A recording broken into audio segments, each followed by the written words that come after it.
أعوذ بالله من الشيطان الرجيم بسم الله الرحمن الرحيم الحمد لله رب العالمين والصلاة والسلام على سيدنا ونبينا أبي القاسم المصطفى محمد وآله الطاهرين اللهم صل على محمد وآل محمد. Assalamu alaikum, brothers and sisters, and welcome to the 23rd session we're having on Shia Imammiya Doctrine and the Shia Islamic belief system. Alhamdulillah, we've made it this far. We were talking about the Holy Prophet and Nubuwwa Khassa, which was the specific prophethood. Before this, we spoke about general prophethood, which had to do with the Holy Prophet, all the Holy Prophets, and how prophethood works, and miracles, and all that kind of stuff. After we were done with all of that, we moved into specific prophethood, which is the prophethood of our Holy Prophet, and discussed there how the general principles and rules that we have for prophethood apply to our Holy Prophet. So, for example, we were trying to identify what the miracle of the Holy Prophet is, how it's a miracle, and so on and so forth. So we got to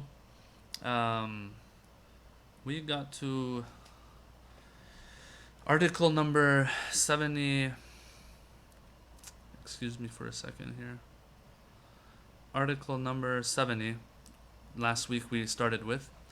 There are three things that he says we need to cover. Number one, the miracle of the Holy Prophet. Number two, the different evidence and bits and pieces of proof that one can put together to become sure that this person is a prophet. Okay. Number three is the verification of a previous prophet. The fact that a previous prophet has mentioned that this person, this individual will be coming after me and will be the prophet to succeed me. So there was three ways. We covered this in general prophethood. Once we moved into specific prophethood of our Holy Prophet, we were trying to figure these three out, how they apply to our Holy Prophet, Muhammad sallallahu alaihi wa alihi. Alright, so having said that, we discussed the first one, of course, last week in these articles that we covered last week. Article 71. Article 71 spoke about how the Quran is a miracle in its literal aspect and its literary aspect, the eloquence of it, and so on, and what we've learned all our lives growing up in Sunday school and whatnot, and hearing about how the Quran is a miracle. Yeah, usually that aspect of it is the most highlighted, the most bold of all aspects of it being a miracle, right? The fact that its eloquence is something unprecedented and unmatched. All right. Having said that, we covered that last week. Then we moved on into how the Quran, other than that aspect of it, the literary aspect, we have other angles that we can look at the Quran as well, that will also make it stand out even more, not just the eloquence. So, for example, we spoke about the one who brought this Quran as well. Sometimes you have a poet, you have someone who's so good at speech and oratory skills, or has very high oratory skills. Okay, this person brings a literary work and presents it to the world, and it is unmatched. That's one example. Sometimes this person who brings it and shows it to the world is unschooled, doesn't know how to compose poetry, doesn't know how to write or read, or has never written or read it before. This itself adds more to the miraculousness of the Quran. So here, not just only the fact that it is eloquent, the fact that it was eloquent and brought from someone who never went to school, who never learned from anybody how to read or write, that adds to the fact that it's a miracle. So that was one that was covered. So as you can tell, that has to do with more than just the literary aspect of the Quran. So the one who brought it. Number two, the Quran, it was revealed over 23 years, we said. The fact that it's revealed over 23 years and yet it still is able to maintain its cohesiveness. You don't find major discrepancies in there. that also contributes to the fact that it's a miracle.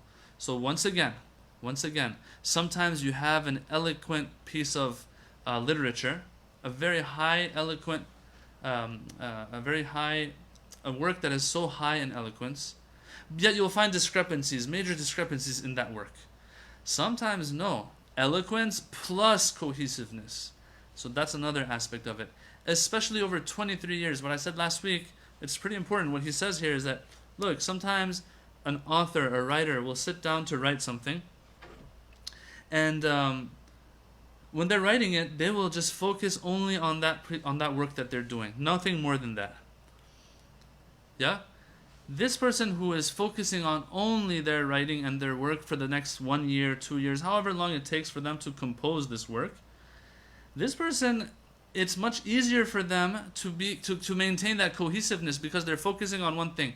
The Holy Prophet, for 23 years, he has been going through hardship, ease, ups and downs, all that kind of stuff, and yet it has no effect on the cohesiveness of the work. The verses that are revealed in Mecca versus the verses that are revealed in Medina, the argument is that you will find that there's cohesiveness. Yes. Granted, there will be a difference in the tone sometimes of the verses, in the wording, and even the terminology that is used sometimes even in the verses. Meccan verses versus Medinan verses.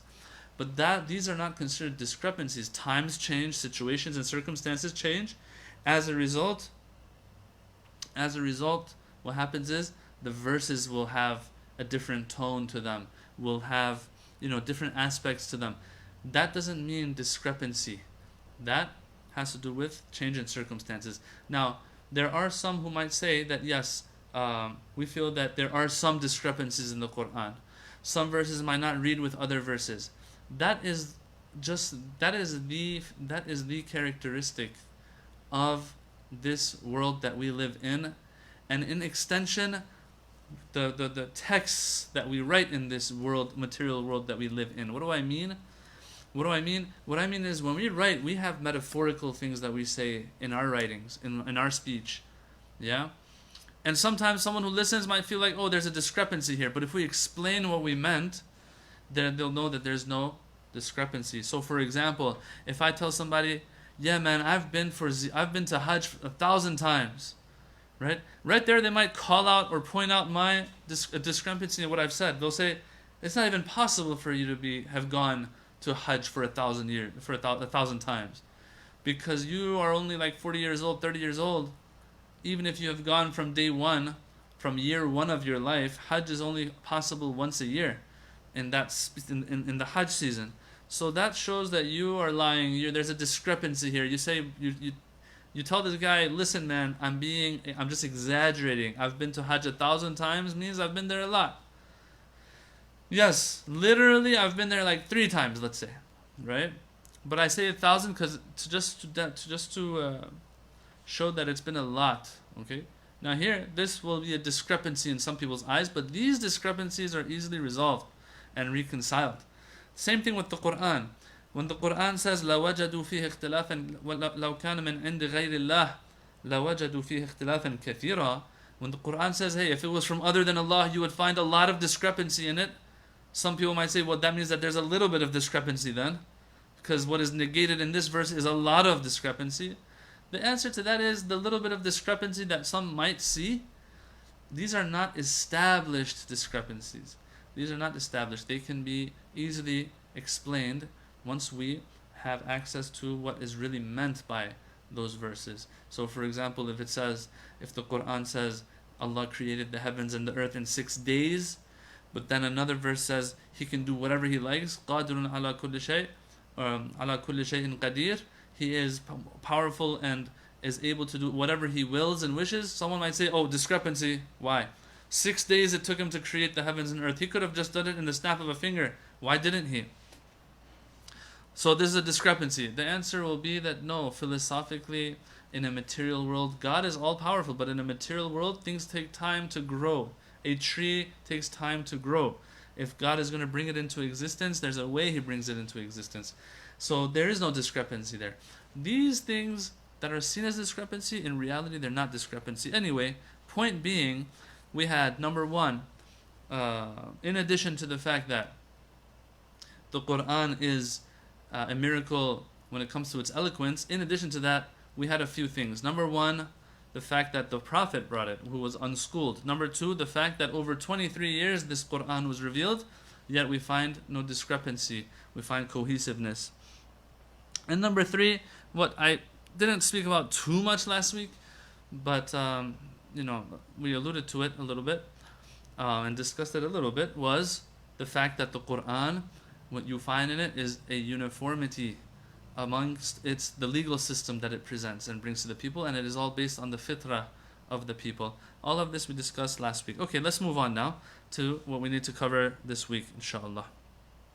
And salam to all the people who are saying salam. I just noticed that we had a lot of salams.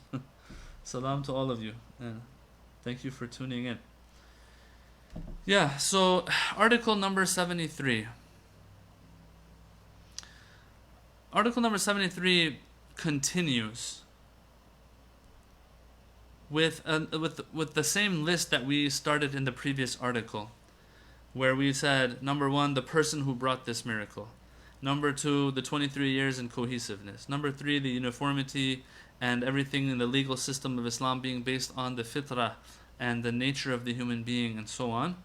Moving on now, Article 73 extends that list even further, and says that the Quran in different verses is speaking about certain things of the natural world, certain secrets of the natural world that people of the past didn't have access to, didn't have knowledge of. Now here, of course, he doesn't mention this example, but I have seen a video clip of from the 60s or 70s, where this American doctor, he's in this convention in Saudi Arabia, and speaking about the Quran and the miracle of the Quran and stuff, and he is using how the Quran explains the different stages of the development of the fetus and the baby in the womb of the mother. He says it's impossible for medicine of back then to have discovered all these stages. How can a person like the Prophet, who is unschooled, disclose all of these different stages so precisely? He says this. I mean, it's interesting. He's an American and non-Muslim, but yet he says he acknowledges that this cannot be something normal. This is not something normal. This is something divine, and that's the only conclusion we can draw. Okay, so this idea of the fetus and the different stages of its development, these are things that you find in the Quran, sprinkled and scattered across the Quran, which are a clue that this is not an everyday book. And this cannot be a made-up book from a person just on their own. They must have had some divine aid for this. It must have come from above. Another example that now the book has here is, it talks about, he says, the law of gravity. Yes. What's the verse for that? He says, Allahu alladhi rafa'a as-samawati bighayri amadin tarawnaha. Allah is the one who raised the heavens and the skies بِغَيْرَ عَمَدٍ تَرَوْنَهَا, through pillars that you cannot see, through other than pillars that you can see. In other words, invisible pillars. So in other words, this sky is standing up high, planets are not running into each other. All of this stuff is happening. Why? Because there are pillars that we cannot see. Interesting, isn't it? This is one of my favorite verses when it comes to this scientific stuff. That, look, what does the Quran mean when it says بِغَيْرَ عَمَدٍ تَرَوْنَهَا, that these are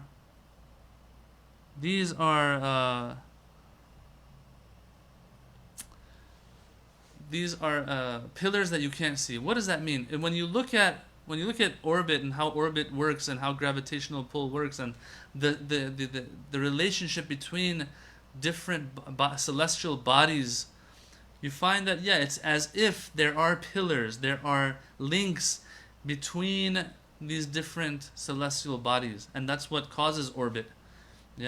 And so as a result of that, The Quran very simply puts it in one line, in 3 or 4 words, but then it takes people hundreds of years later to come, or 1,000 years later to come and actually, sit under a tree and have an apple fall on his head. I'm talking about, was it Newton? Who was it? The apple falls on his head, and the law of gravity is elaborated on and discovered, or whatever you want to call it. Yeah, so that's one example he gives. Another example he gives, he goes on, he talks about the law of couples and how everything is in couples. Just pull it up real quick. He says, وَمِن كُلِّ شَيْءٍ خَلَقْنَا زَوْجَيْنِ لَعَلَّكُمْ تَذَكَّرُونَ. Of everything we created a pair, a couple, so that you may be reminded. Everything is made in couples and pairs. And when you look around today, that's what you find. Now, some of these, you can have a whole list of these things. And this science in the Quran is a subject that people sometimes, write books on and, compose works on. But what I want to talk about right now is that some of these scientific findings or scientific miracles of the Quran or scientific facts that you find in the Quran, some might argue against some of these facts that you find in the Quran as being proof that this is a divine book. Yeah? For example, this one right here that we just had. God created everything in pairs. Personally, and we've been critical every now and then as we go through this book of Ayatollah Subhani. Personally, I would say that this one I don't think it should be seen as something that can prove definitely that yes, the Quran is a miracle. Why? Because it talks about pairs and how things are created in pairs. Why do I say that? Because even back in 1400 years ago, people knew that things are made in pairs. People knew if your palm trees want to bear proper fruit and dates, that they have to be pollinated, right? And things have to come together. Copulation amongst in mammals and animals has to take place for them to have offspring and so on and so forth. Everywhere you look, you see this. So someone might argue against this being one of those. But you will have a whole plethora of verses of Quran that sometimes will allude to certain scientific facts that that you can be 100% sure scientists back then or scholars back then during the revelation of the Holy Prophet were not aware of. Alright? So there's one point I want to make here before we go on, and we might have spoken about this before as well, that look, when it comes to these scientific findings and all of that, and trying to prove the Quran's miraculousness through these scientific facts that you find in the Quran, when it comes to this, I personally, I'm the type that doesn't get too fixated on this, right? Except for certain verses of the Quran or certain scientific data you find in the Quran that is set in stone in the world today. Yeah. For example, the stages of the fetus. That's something that, okay, we know for sure that is true now, and you find it in the Quran as well. What we have to do is not try to find every single verse that has to do with anything of the natural world and try to use that as proof that the Quran is a miracle. Sometimes a scientific finding or theory that holds today might be refuted 100 years from now. And if you try to impose that theory on a verse of the Quran, then you might get in trouble later once that thing is refuted. We don't want to hurt ourselves. We don't want to stab ourselves or shoot ourselves in the foot, Sometimes it seems that is what happens. When there's a possibility that a verse that is talking about something scientific, when it seems that there's a chance that this verse is talking about a scientific theory, we impose that onto the verse. Say, this is what it's talking about. See, look at how wonderful our Quran is. Before you know it, that scientific theory is refuted, and here we are looking dumb. Because why? Because this was one way we were trying to prove that the Quran is a miracle. No, the Quran doesn't need these things. If the Quran needed these things to prove that it's a miracle, then the Quran would have said it. The Quran would have said, look at how I'm able to tell you about science. Let me see you talk about science. It doesn't say that. So, true, you will find traces in the Quran, without a doubt. And that is a miracle, really. Like the fetus and other things. But at the end of the day, we're not going to impose meanings onto the words of the Quran as well, when we're not 100% sure that is exactly what it's alluding to. So I'll give you an example. The Quran speaks about a time when the heavens and earth were kanata ratqan. They were like they were enclosed and in confined and things, something like that, sewn together as if. فَفَتَقْنَاهُمَا, we expanded the heavens and earth. After they were condensed, we expanded them. Now, so someone right here will say, there you go, Big Bang Theory. So I'm not saying this verse is not speaking about the Big Bang Theory, but at the same time, we have to see, is it okay for us? Has it been proven that the verse is actually speaking about the Big Bang Theory, right? So we have to be careful about these ones that there's a possibility regarding. But the ones that are set in stone, like the fetus, then those can be used. Now, some find fault in this. They'll tell you, look, the Quran, why do you even want to prove that it's scientific? Just, it's a book of the religion, a book of the faith. So why do you even care if the Quran has science in it or not? The answer is, that's a very good point. And yes, it is a book of faith, and it is a book that is here to secure our hereafter life, and also bring about as much felicity in this world for us as possible as well. But the main goal and the main job description of the Quran is delivering us in the afterlife, our deliverance in the afterlife, our felicity and prosperity in the afterlife. So that's true.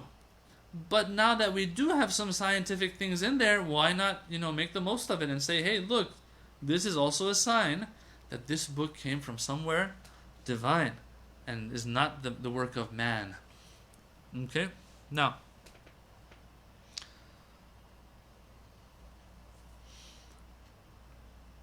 and the next on the list. So far we had, just going over it again. Number 1, the Holy Prophet himself. The fact that he was unschooled adds to the miraculousness. 23 years, yet cohesiveness is maintained. That is also contributing to its miraculousness. The fact that the legal system is all based on things that we accept in our nature is also contributing to its miraculousness. The fact that you find these scientific facts in there, miraculousness adds to it. You see, sometimes each of these on their own might not do the job for some people, but bringing them all together does the job. Another one that he discusses here has to do with the fact that the Quran has prophesied things in the future. It's very clear, if the Quran is revealed, or a verse of the Quran is revealed and prophesies something and foresees something, and it just so happens, and foresees it to the extent that it says it's going to happen in this many years, and it actually does happen, okay, well that is also a sign that there's something special going on here. So he brings the example of Surah Rum. He says, I'm going to read off the book a little bit. The Quran has prophesied events, giving precise and definite information about them before they unfolded, exactly as predicted. There are several examples of this, but we shall refer to just one. When the God-fearing Christian Byzantines, Ar-Rum, were defeated by the fire-worshipping Sassanids, the Sassanite Empire, the Persians. So back then the Persians were fire, it says here, fire worshippers and maybe idolaters and, mushrik. And they went to war with the Christian Byzantines. Back then, Christianity was the official religion. Yes, Islam was slowly spreading in the Arabian Peninsula, but apparently it had not reached the Byzantine Empire yet. And so the Christian Byzantine Empire is seen as a God-fearing, a good. Let's not refer to it as that, but it's a monotheistic empire, let's call it, versus a fire-worshipping empire, let's call it. I know I'm just speaking very loosely right now. I'm sorry. These two went to fight each other.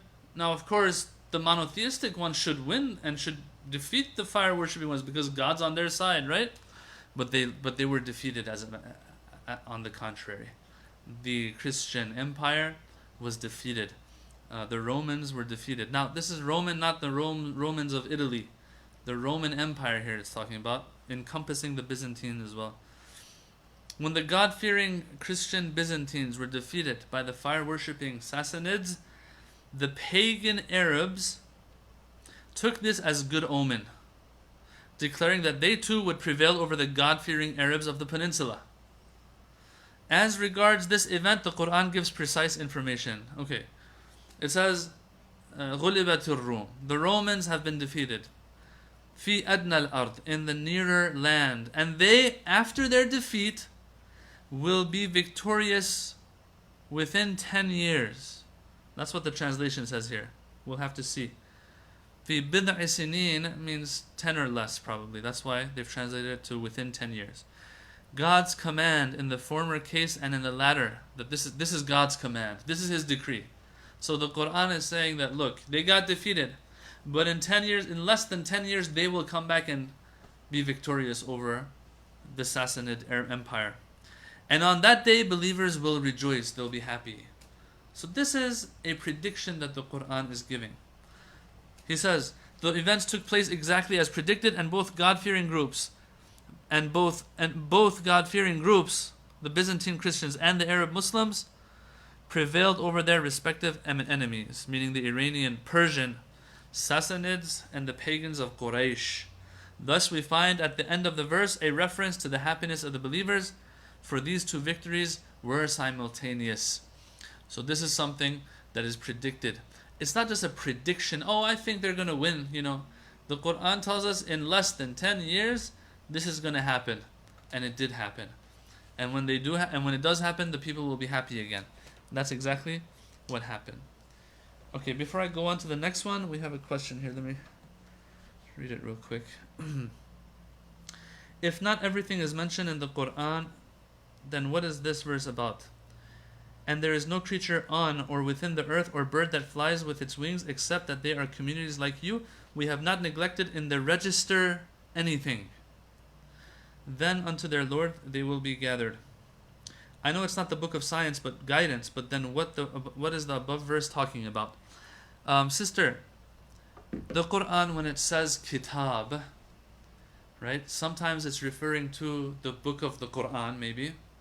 ذَلِكَ الْكِتَابُ لَا رَيْبَ فِيهِ هُدًى لِلْمُتَّقِينَ, for example.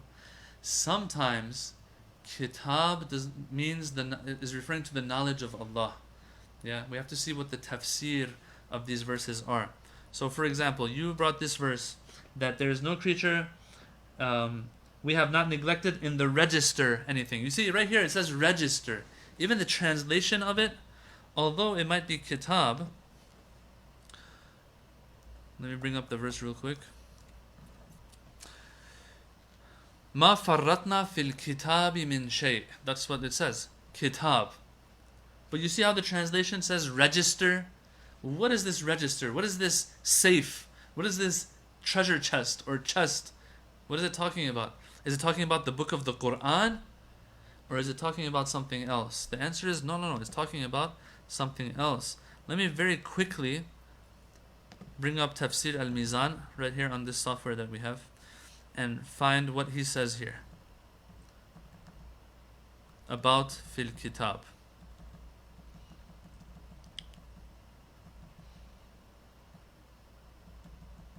Oh, it goes on and on about the birds. Oh, I can't find it right now. Let me look at another tafsir. Tafsir of Ayatollah Makarim Shirazi. Ta'ir umam yuhsharun.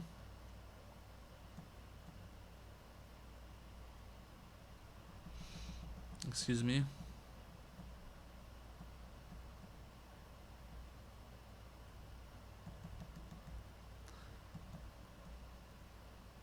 Okay. Now he talks about what is kitab, what is meant by kitab. He says there's different possibilities here regarding kitab. He says some might believe it means Quran. Some might believe that it means just the universe. Some might believe that it means the knowledge of God, for example. And so on. So it's not that it necessarily means the Quran in this verse. One.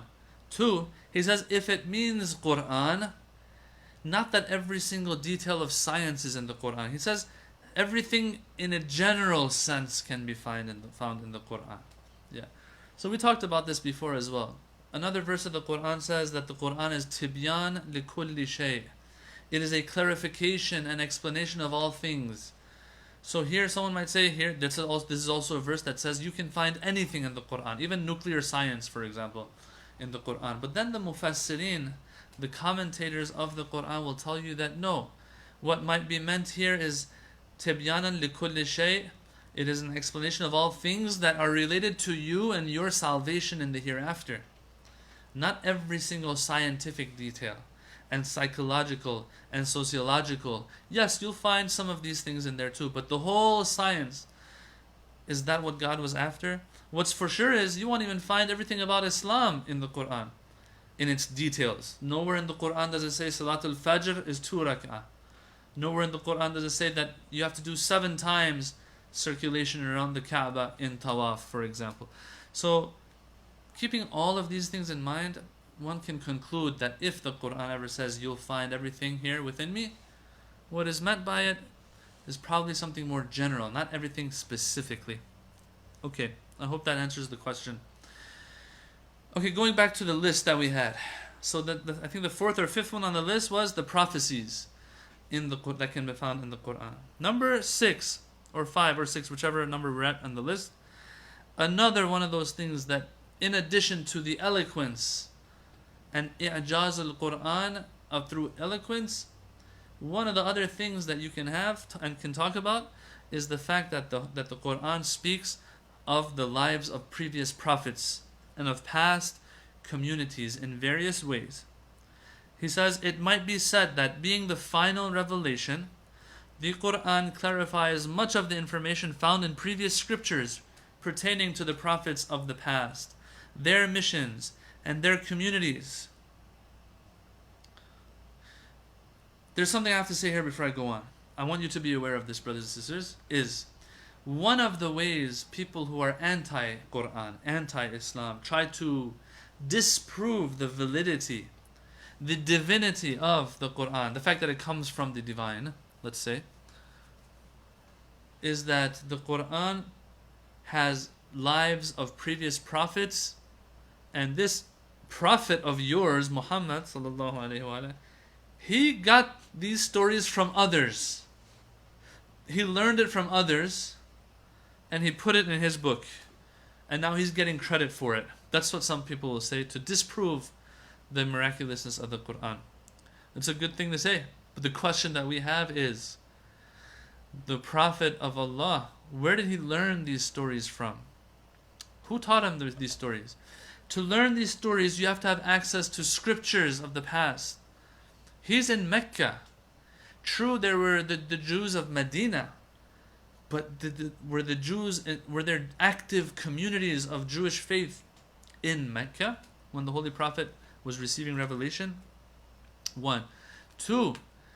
The Prophet, if he had gone to anybody to learn these things, that would have been recorded in history. The reports of it we would have today in history, but we don't have anything that he went and sat for 2 years in the presence of such and such a Jewish rabbi, or this priest or a rabbi, whatever, monk, whatever you want to call it, and learned scripture from them and then wrote his own book. No, this person, the Holy Prophet, is growing up amongst the people. They're seeing him. The first point that we had on the list of reasons why this book is a miracle was the Prophet himself, right? The unschooled Prophet. He never went to school anywhere. He never was taught by anybody. And you know what they'll say in return, in response? Keep this, get this. They'll say, he used to go with his uncle Abu Talib, used to go on trips for business and trade. It was in those times, as a child, that he was learning these things, and so on. Well, that is something that is just not proven, brothers and sisters. Nowhere in history does it say the Prophet sat down. Plus, if he has time, if he's going on these trips and journeys with his uncle Abu Talib, how many, first of all, were they? Second of all, he's a child. How is he going to remember all these stories and the details, intricate details of them, to 20, 30 years later, put them in his book of the Quran. And number three, you need time when you're when you're traveling like that, on a business trip like that. It's not like, okay, let's sit down for 2 weeks and listen to stories of prophets from scripture and the Old Testament and so on, so that now he can copy them and put them in his Quran 30 years later, however many years later. So that's not how it works. So once again, you can always reject something with unfounded proof. It's very easy. But no, that's not how academics works. What they do is they will bring proof. They'll say, see, in this book, this historical book, that historical account, yes, we read that the Prophet, when he was 12 years old, he sat down with a monk for 3 weeks and learned scripture from him. Okay, so they'll take that piece of information, pair it with the Prophet having a book 40 years later, 30 years later, put these together, the result is, okay, he must have used some of what he learned before in his own book. But the Quran very clearly says, you never even picked up a book in the past. Because if you did, that's when people would start doubting. We didn't even let that happen for you. Not only that, you won't find any historical accounts that the Prophet, sat down for weeks to learn from books of other faiths and so on.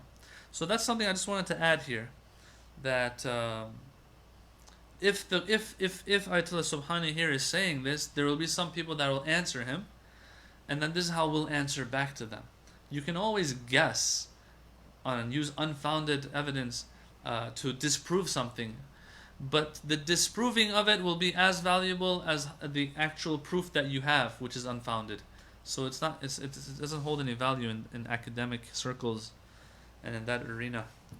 Anyway, there's a lot more to talk about here. They will also have answers. I hate to sound like, oh, look at us, we have the answers and we can destroy everyone. No, they'll have good points too that we have to also answer and respond to. But that's just in a nutshell. I just wanted to,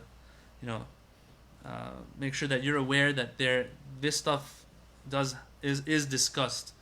You can find these things online too. Anyway, he goes on to the Subhanahu. He says, in the Quranic accounts of the lives of the prophets, there is not the slightest divergence, either from the dictates of the intellect or of innate human nature, from what the supreme status of the prophets implies.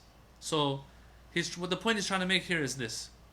He says also, in addition to the fact that we find all these stories of previous prophets in these books, what we also find is that the stories that are mentioned, these are stories that don't go against common sense. These are things that don't go against universal principles of faiths. So for example, what's one universal principle?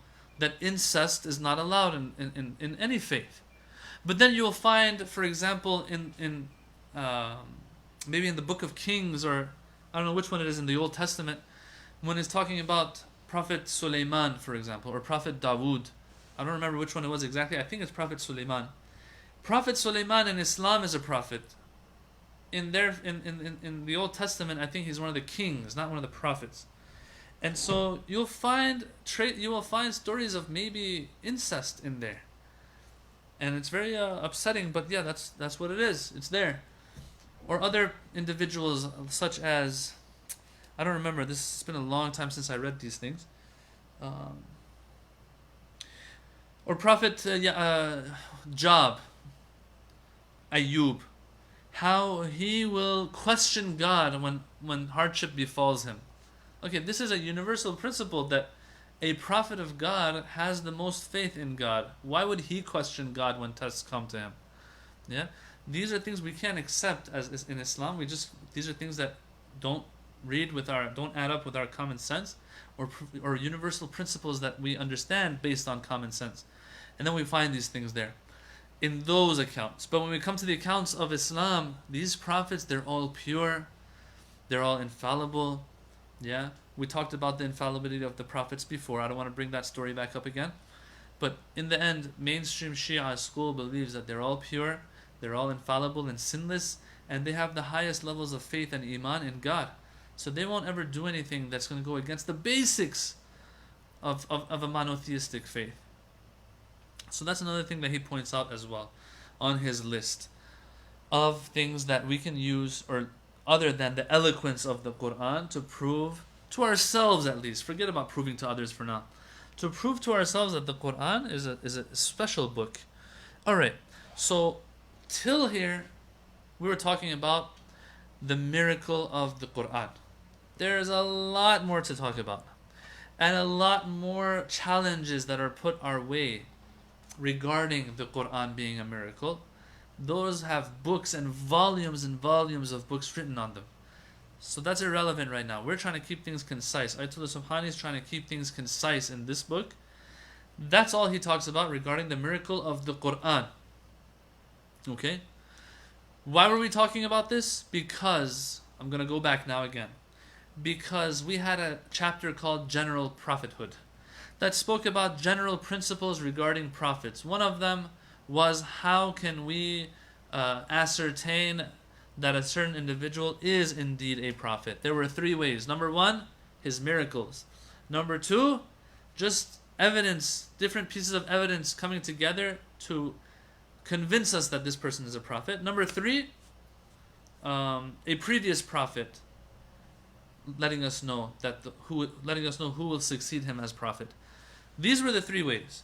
We went deep into the first one, the miracle of the Holy Prophet. We went through that list. There was the literary aspect of the Quran, which was a miracle. Then there was 5 or 6 other angles you could look at it, which would also make it a miracle, that we just finished right now. Now we move on to article number 74 of the book, where he, after speaking about the miracle of the Quran, now speaks about, just in general, putting aside the Quran, different bits of evidence that we can put together that will also push us in the direction of accepting that this person was indeed a prophet. How does he word it here? Evidence and testimony of the prophethood of the Holy Prophet, of course, as I said, barring the Quran, with the exception of the Quran. He has a list here of about maybe 5, 6, 7 things that he goes through. We'll go through very quickly. Number 1, just the reputation of the Holy Prophet, the background and history of the Holy Prophet, how everyone knew him, how he was the Amin, the trustworthy one. Everyone trusted him. Friend and foe were cool with him when it came to understanding that they would acknowledge that he is a trustworthy individual. Yeah? And that's why they say when he became prophet, one of the first things that he did was, he told the people, if I tell you behind this mountain that there's an enemy that wants to attack Mecca, will you believe me? They said, yes, of course we'll believe you. We've never heard a lie from you before. So he's the Al-Amin, the trustworthy one. Okay, so that itself, number 1. Okay, each of these separately might not do the job, but these 5 or 6 things together, his claim is, and it's not a far-fetched one either, that his claim is that putting all of these together, it can push someone to 100% conviction that this person is indeed a prophet. It says his background, his history, the fact that, how people knew him growing up and how they all trusted him, to the extent that we've all heard the story of the Hajar al-Aswad, the black stone that right now is sitting against one of the pillars of the Kaaba. How the Quraysh, for whatever reason, they were renovating or they were fixing something of the Kaaba or the Hajar al-Aswad, it had separated and they wanted to put it back where it belonged. Each tribe of these Quraysh, or it says here the 4 main tribes that were in charge of the Kaaba, apparently, they had a difference of opinion on who was to place this Hajar al-Aswad back in place. Whoever is the one who does such, of course, it's a great honor for them. So if this person does it and he belongs to such and such tribe, then that tribe can always boast about how they were the ones who placed the Hajar al-Aswad back in place.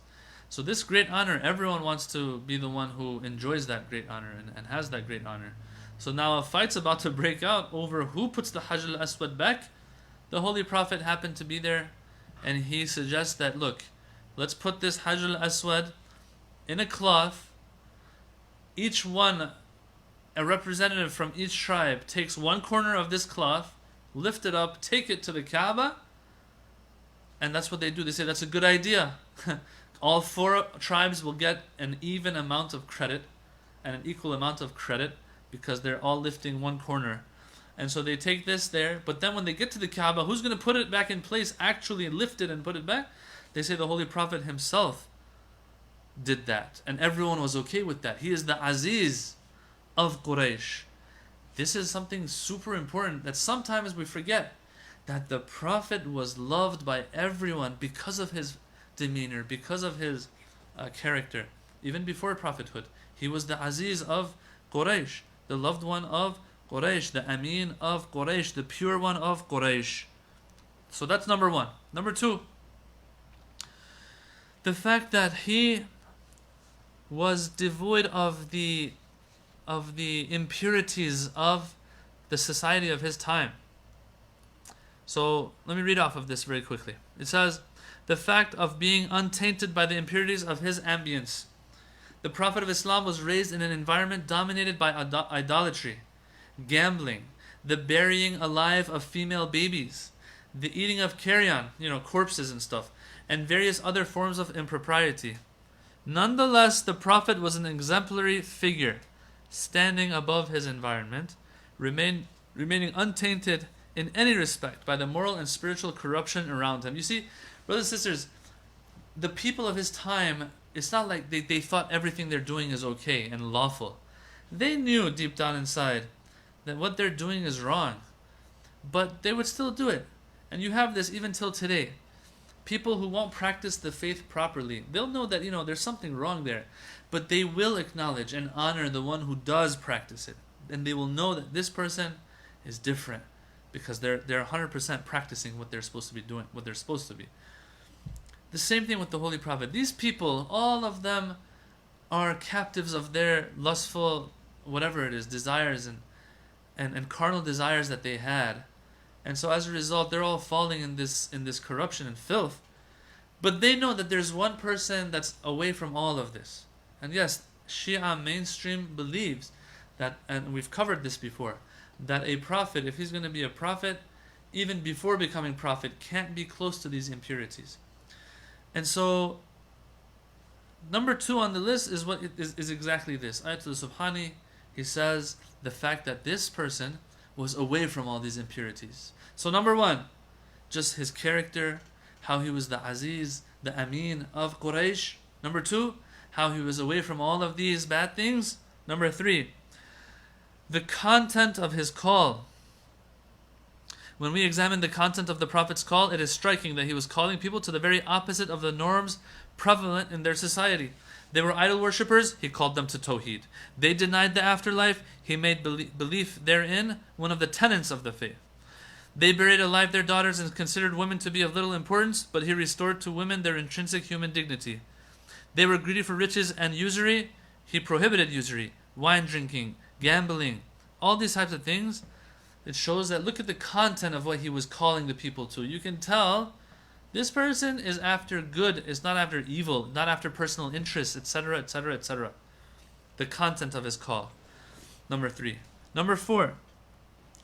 The means by which the call was made. Sometimes you have a belief and you want others to also embrace it.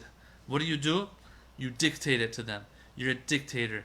You force it onto them. The means you use is the iron fist, whatever, to make sure that they're also on the same page as you. Here it says, the means by which the call of Islam was made, the call of the Prophet was made, the ways and means by which the Prophet issued his call were essentially humane and moral. He never used inhumane methods in his conduct of warfare, such as blocking and polluting his enemies' water supplies, cutting down trees or the like, setting fire to forests and stuff. Rather, he ordered that no women, children, or old people were to be harmed, that no trees were to be cut, and that hostilities against the enemy were not to commence until an ultimatum had been delivered. So there was no ends justify the means in his books, it says. For example, at the Battle of Khaybar, he refused to take the advice of a Yahudi to poison the water supplies of the enemy to force them to surrender. Because as you all know, in Khaybar, they were in a fortress. The Yahud of Khaybar were in a fortress. So the water that they have, the supplies are going to end eventually, and the water that reaches them might be through underground sources or whatever, streams or rivers. It's very easy, those who are outside the fortress, to pollute that water and to poison that water. But the Prophet, it says here, did not allow that. Yes, there are going to be accounts that you will find in history that maybe the Prophet said that once or twice, but our historians have proven that those are invalid and unauthentic accounts actually. Alright.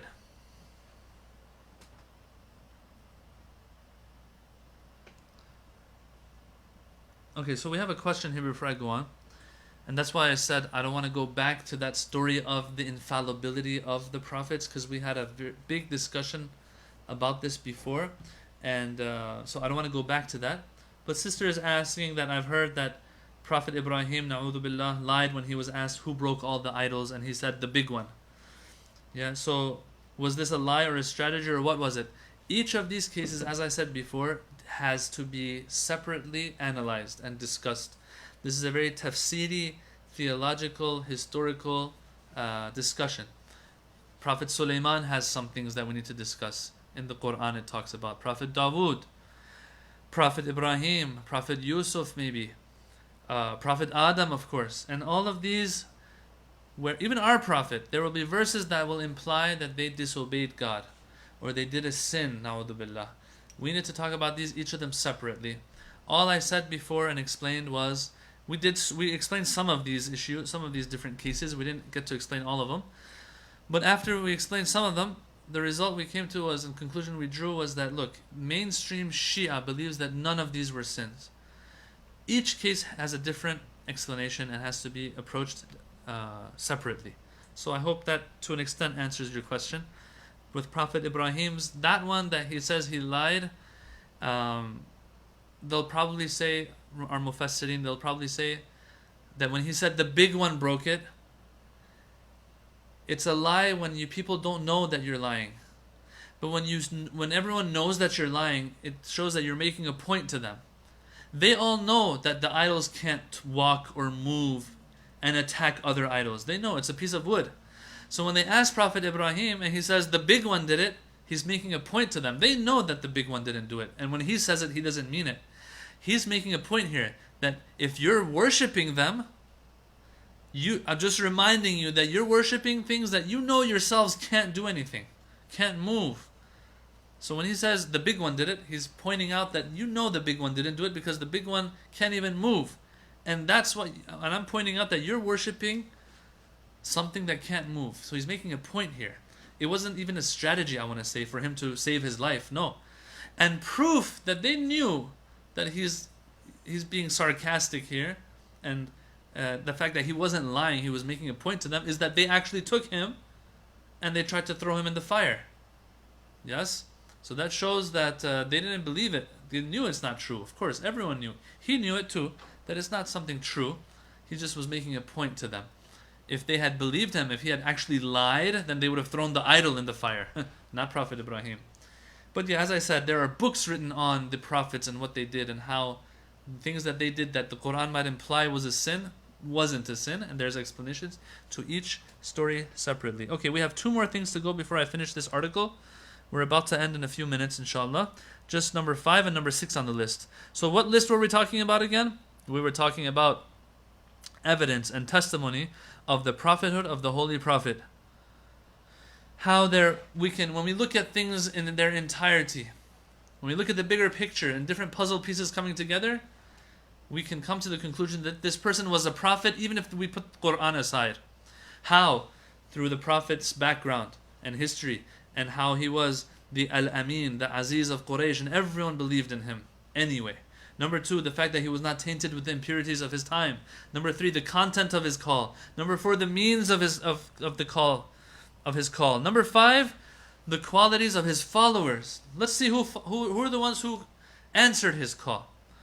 It says a careful consideration of the spirituality, the intellectuality, And the morality of those who believed in the Prophet also confirms the veracity of his message. It is clear that whenever a message has an effect on the most excellent members of a community, this is a sign of its veracity and authenticity. While if the most worldly types are attracted by it, not the excellent people, the good people of a community, but no, the ones who love to stick to materialistic pleasures of this life, the flashy stuff in this life. If it was them who were drawn to this Prophet, if the most worldly types are attracted by it, this is a sign of its deficiency. Amongst the true followers of the Prophet were such supreme figures as the commander of the faithful, Ali ibn Abi Talib, Ja'far ibn Abi Talib, Salman al-Farsi, Abu Dhar al-Ghifari, Miqdad, Ammar bin Yasir, Bilal, Mus'ab bin Umair, Ibn Mas'ud, these people, and the likes of these grand companions of the Holy Prophet. When you look at them, these were people that were good, great individuals, yet they're drawn to the Holy Prophet. And then all the zalimeen and all the bad ones are the ones who are turned off, repelled by the Holy Prophet. So this shows that this is also a sign that he is from the divine. His message is a divine message. Because if it wasn't, the tables would have turned actually, and you would have the exact opposite happening. That's number 5. Number 6, and finally, the evident effect on the environment, the founding of a mighty and glorious civilization. Over a period of 23 years, the Prophet of Islam transformed the entire situation of the Arabian Peninsula. He changed bandits into believers and raised up monotheists from pagan idolaters. He trained them to such an extent that not only did they find a glorious civilization in their own homeland, but also spread the unrivaled majesty of Islamic culture to other parts of the world. Ja'far ibn Abi Talib, the brother of Ali ibn Abi Talib, of course, alayhi salam, one of the Muslims of the golden age of Islam, meaning, the advent of Islam and during the Prophet's time, stressed this very point in the answer he gave to the king of Ethiopia. We all know the story, that some of the Muslims had to migrate from Mecca because of the persecution they were suffering to Ethiopia, present-day Ethiopia. There, Ja'far was leading this group of people, of Muslims, and he's representing them. He spoke to the king of Ethiopia, who was of the Christian faith.